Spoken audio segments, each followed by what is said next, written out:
अजितदादांचा विषय निघालाच आहे, तर अगदी हल्लीच त्यांच्या एका भाषणात ते असं म्हणाले, की मेट्रोचं तिकीट मोफत केलं पाहिजे. तर हे खरंच शक्य आहे का? ॲक्च्युली आता आज मी अनाऊन्स करणार होतो की पुण्यातनं उडणारी जेवढी विमानं आहेत त्या विमानांमध्ये महिलांना तिकीट माफ केलं पाहिजे. अनाऊन्स करायला काय लागतं? आपल्या बापाचं काय जातं अनाऊन्स करायला?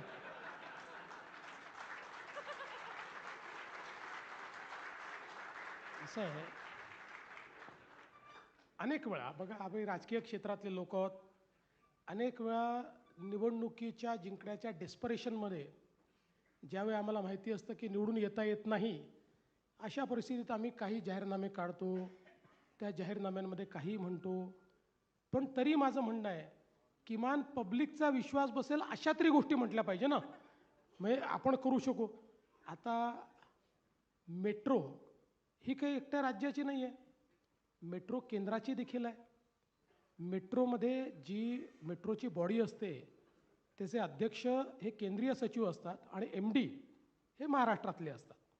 दुसरं, कुठल्याही मेट्रोला ज्यावेळेस आपण त्याचं फेअर फिक्सेशन करतो, कायद्याने त्याची फेअर फिक्सेशन कमिटी तयार झाली आहे आणि त्या फेअर फिक्सेशन कमिटीलाच ते अधिकार आहेत, कायद्याने दिले आहेत.